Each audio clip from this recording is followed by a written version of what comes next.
सम्यक ज्ञान अगर हमें चाहिए तो सम्यक ज्ञान के धारी के पास ही मिलेगा। जिनके पास ज्ञान ही नहीं है उनसे हम क्या प्राप्त करेंगे। अज्ञानोपास्तिरज्ञानम ज्ञानम ज्ञाने समाश्रया ददातो यत्तु यस्यास्ते सो प्रसिद्धमिदं वचा। ये वाक्य प्रसिद्ध है, सभी जानते हैं कि जिसके पास जो होता है वही प्राप्त होता है। अगर आप जौहरी मार्केट में जाएंगे तो क्या मिलेगा? वहां पर जो जौहरी का सामान होगा वही मिलेगा। जहां रत्न मिलते हैं वहां रत्न मिलेंगे, जहां सोना मिलता है वही सोना मिलेगा, जहां चांदी मिलती है वहां चांदी मिलेगी। अब आप चांदी की दुकान पर पहुंच करके कहो कि मुझे सोना मिल जाए तो वो आपसे कह देगा यहाँ तो चांदी मिलती है, सोना नहीं मिलता है, और सोना चाहिए तो आप सोने की दुकान पर जाइए।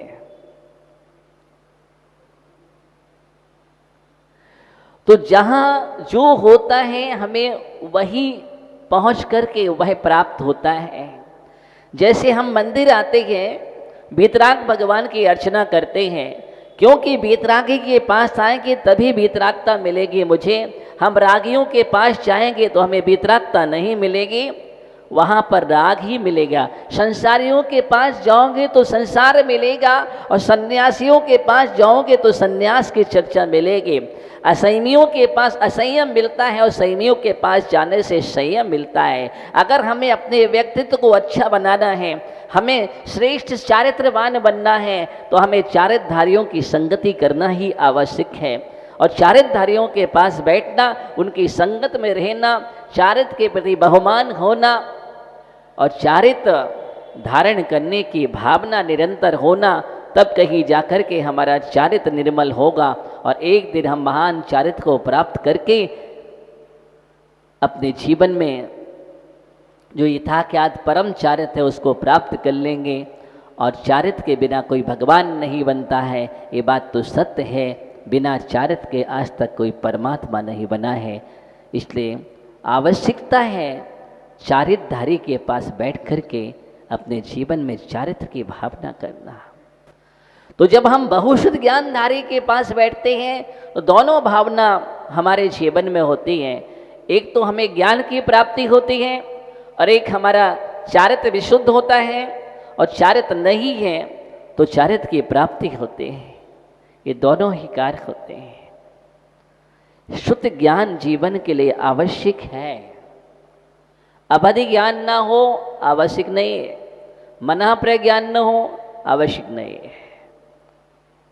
अवधि ज्ञान और मना प्रज्ञान से केवल ज्ञान की प्राप्ति नहीं होती है।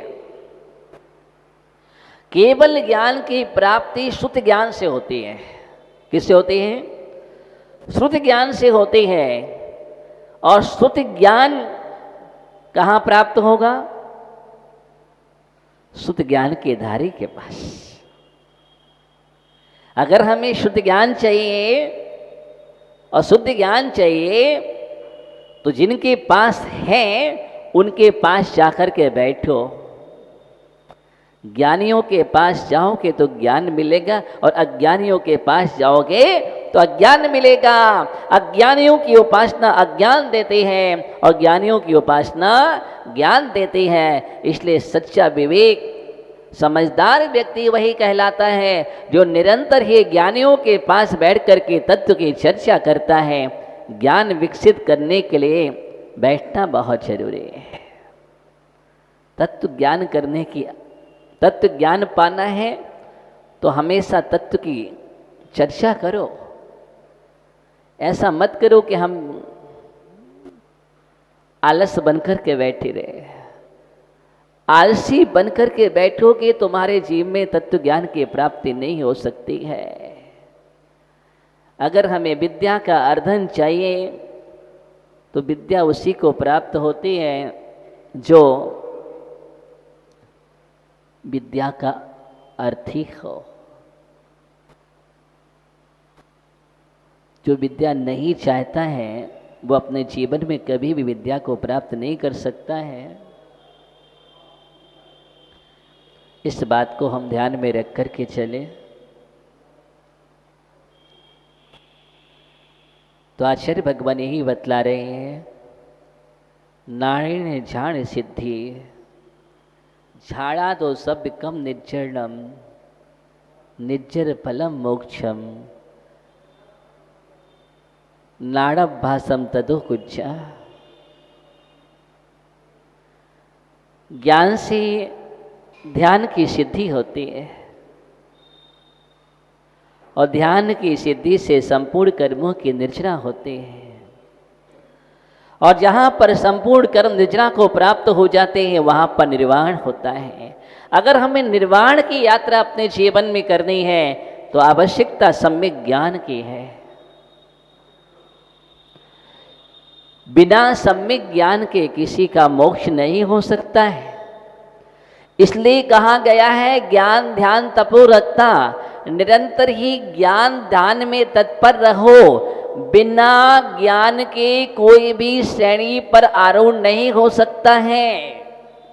बिना ज्ञान की श्रेणी पर आरूढ़ नहीं हो सकते हो और श्रेणी पर आरूढ़ नहीं उत्कर्मों की चपड़ा नहीं होगी तो केवल ज्ञान नहीं होगा और केवल ज्ञान नहीं होगा तो मोक्ष होने वाला नहीं है।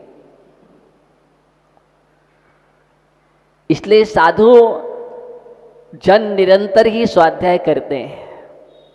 इसलिए साधकों को चाहिए, त्यागियों को चाहिए वो हमेशा ऐसी संगति करे जिससे ज्ञान के वृद्धि हो। ऐसा न हो कि वे संयमी से भागे और असंयमी के पास बैठ करके मौज मस्ती करें। तो ये साधना के लिए मिला है, मौज मस्ती के लिए नहीं मिला है। हम मुनराजों के पास बैठते हैं तो मुँह लटका के बैठ जाते हैं, असंयमियों के पास बैठते हैं तो हंसते हैं, टाइम पास करते हैं, खुश रहते हैं। इसका मतलब तुम अभी साधक नहीं हो, अभी तुम्हारे अंदर ज्ञान नहीं आया। तुम्हारा ज्ञान कभी भी निर्मल नहीं हो सकता है। इस बात को हम ध्यान में रख कर के चले। आज बहुत ज्ञान भक्ति भावना अपने जीवन में निरंतर भाव, हमारा ज्ञान इतना निर्मल हो जाए ताकि हम अपने स्वभाव को प्राप्त कर सकें। स्वभाव को प्राप्त करने के लिए ज्ञान मोह से रहित होना चाहिए। अभी हमारा ज्ञान जो है मोह से सहित है और आचार्य भगवान कर रहे हैं जब तक तुम्हारा मोह से मिश्रित रहेगा ज्ञान तो वो बाहर ही रहेगा, अंदर नहीं पहुंचेगा। पर को ही ग्रहण करेगा, पदार्थ को ग्रहण करेगा और पदार्थ को ग्रहण करके उसमें आसक्ति पैदा करेगा। और जिस तुम्हारा ज्ञान मोह से रहित हो जाएगा तो उस दिन अपने आत्मा को जाकर के विषय बनाएगा, अपनी आत्मा में पहुंचेगा, अंतर्मुखी हो जाएगा। हमारा ज्ञान अंतर्मुखी हो ऐसी हम भावना अपने जीवन में भाएं। लेकिन कब होगा? जबकि हम बैठ कर के तत्व चिंतन करेंगे। हम जब भी स्वाध्याय करते हैं तो स्वाध्याय सिर्फ हमें ऐसा नहीं कि हमने ग्रंथ को पढ़ लिया और बंद कर दिया। क्या निकला है उसका चिंतन करो। अभी आपने 16 करण भावनाएं, एक एक भावना को समझ रहे हैं। एक एक भावना को जो आपने समझा है बैठ कर के चिंतन करो। बैठ कर के चिंतन निरंतर होना चाहिए एक एक भावना का, क्योंकि भावना से ज्ञान की वृद्धि होती है। निरंतर ही मुनिजन एक बार नहीं 4 बार स्वाध्याय करते हैं। पौर्वानिक स्वाध्याय करते हैं, अपराह्निक स्वाध्याय करते हैं, पौर्वरात्रिक स्वाध्याय करते हैं, अपर रात्रिक स्वाध्याय करते हैं। 28 कृति कर्म होते हैं साधु के, और 28 कृति कर्म में सबसे ज़्यादा कृति कर्म अगर होते हैं तो वो स्वाध्याय के होते हैं। 12 कृति कर्म तो स्वाध्याय के होते हैं। ये 4 स्वाध्याय करना आवश्यक है, और इसके अलावा निरंतर ही तत्व चिंतन में लगे रहते हैं, अनुप्रेक्षा में लगे रहते हैं, आमनाएं करते हैं। ये सब कुछ निरंतर ही पहले ही निकल चुका। अवीक्षण ज्ञानोपयोगी होना, क्या होना? अवीक्षण ज्ञानोपयोग होना। अवीक्षण ज्ञानोपयोग तभी हम अपने जीवन में उत्पन्न करेंगे जबकि हम ऐसे आचार्य भगवंतों के पास, उपाध्याय परमेष्ठी की अभी जो चर्चा चल रही है, बहुसुत ज्ञानी की चर्चा चल रही है, तो ऐसे बहुसुत ज्ञानियों की जितना विनय करें, ध्यान रखना, अगर हमें ज्ञान पाना है तो उतनी ही विनय करना आवश्यक है, उतनी ही भक्ति करना आवश्यक है। तुम अहंकार में जाओ और कहो हमें पढ़ा दो, कोई नहीं पढ़ाएगा।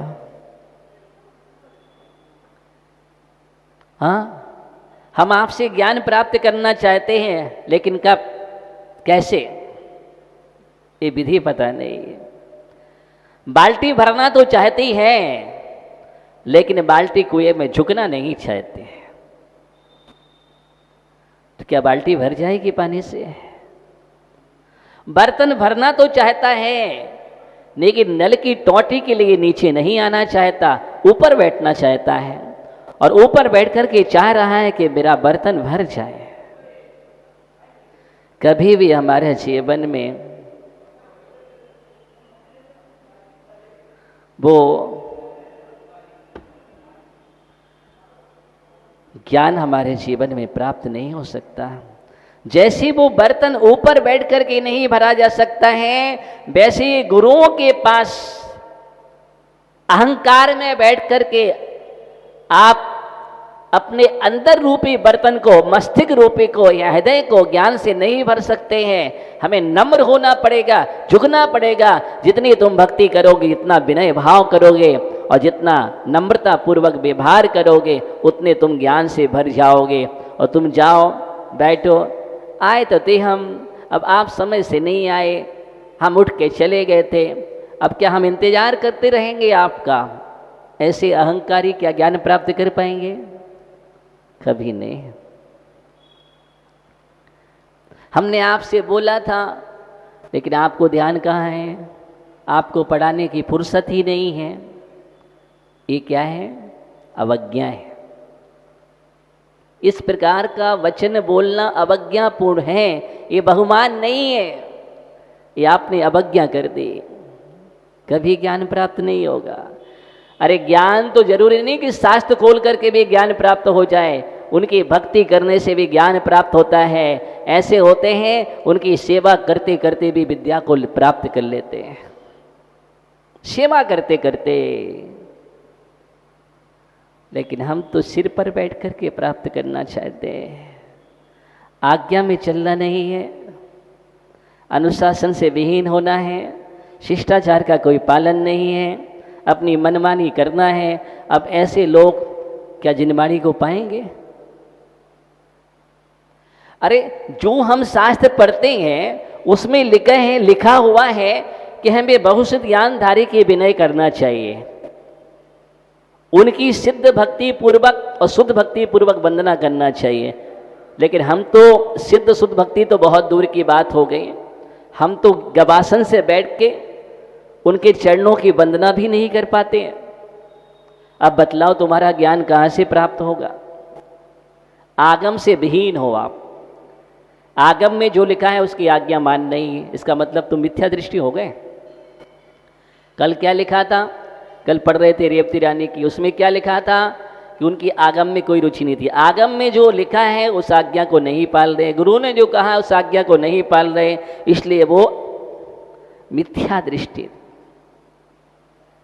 अब आप भी चिंतन करो बैठ कर के कि हम आज्ञा विरुद्ध चल रहे हैं, शास्त्र में जो लिखा है इस प्रकार भक्ति करना चाहिए, वंदना करना चाहिए, हम वो नहीं कर रहे हैं, फिर भी अभिमान में पल रहे हैं, इसका मतलब तुम आगम के विरुद्ध चल रहे हो, मिथ्या दृष्टि हो। सोचो, ये अहंकार मिथ्यात्व में ले जाता है और नाना प्रकार के कर्मों का बंद करता है। इसलिए अभिमान को हटा करके निर्मल भावना के साथ प्रसन्न चित्त होकर के, नम्रीभूत होकर के, भक्ति भाव के साथ ज्ञान अर्जन करने की विधि है। ऐसे नहीं, ज्ञान प्राप्त करना कोई सामान्य बात नहीं है। सम्यक ज्ञान, गुरुओं से विद्या को पाना, उसका भी विवेक होना चाहिए। इसलिए हर कोई ज्ञानी नहीं बनता, हर कोई ज्ञानी नहीं बनता। जितना सरल होगा, अहंकार से रहित होगा, वो अपने जीवन में ज्ञान को प्राप्त कर लेगा। हम लोग गुरुदेव के पास जब बैठते थे, ओहो, ऐसे नम्र भाव के साथ गुरुदेव पढ़ा रहे हैं, आज तक कभी तर्क नहीं किया होगा कि ऐसा क्यों, अगर ऐसा क्यों शब्द आ गया तो वो शिष्य कहाँ। जो विद्यार्थी ऐसा क्यों करने लग जाए गुरु से, समझ लो वो गया काम से। एक नहीं 10-10 गाथाएं पढ़ा रहे, एक एक ग्रंथ की आराम से पढ़ रहे हैं। एक ग्रंथ नहीं, 3-3, 4-4 चल रही है, लेकिन सबका अध्ययन हो रहा है, सब आराम से याद करके सुना रहे हैं। एग्जाम भी हो रहा है, उसको भी दे रहे हैं, और असीम भक्ति के साथ अध्ययन कर रहे हैं, विनय के साथ। तब ज्ञान की प्राप्ति होती है। हो सकता है अब आचार्य भगवान व्यस्त हैं, उस दिन क्लास ना चले, फिर भी समय पर आकर के बैठ कर के अध्ययन कर रहे हैं। ऐसा नहीं कि आप भी जीते तो हम उठ करके भाग गए, ये भी अभिनय है। बहुत सारे नियम हैं, हम लोग ऐसे नहीं अध्ययन प्राप्त होता है। जब आचार्य भगवान विशुद्ध सागी के मास साथ रहे, उस समय भी नम्र स्वभाव होकर के, विनय भक्ति के साथ जो विद्या प्राप्त होती है उसका प्रभाव होता है। तो हम अपने जीवन में निरंतर ही निर्मलता के साथ, श्रद्धा के साथ उपाध्याय परमेष्ठी की वंदना करें, बहुसिद्ध ज्ञानधारी की विनय करें। ऐसे मुनियों की खूब भक्ति करो, वंदना करो, जो तुम्हें एक शब्द भी प्रदान करते हैं। एक शब्द प्रदान करने वाला भी तुम्हारा विद्या गुरु है, शिक्षा गुरु कहलाता है। और अगर उसके भी उपकार को हम भूल जाते हैं तो तुम जैसा कोई कृतज्ञ संसार में नहीं है। महापाप कहा गया है, कोई योनियों में जन्म लेना पड़ता है जिस प्रकार के उपकार को भूल जाता है। इसलिए अपने जीवन में ऐसी आस्था उत्पन्न करो, निरंतर बहुसुध ज्ञान की भावना भा करके अपने जीवन को पवित्र करो, और तीर्थंकर प्रगति के बंध में कारणभूत ऐसे निर्मल प्रगति है, निर्मल भाव के साथ आगे बढ़ो। ओम नमः सिद्धेभ्यः।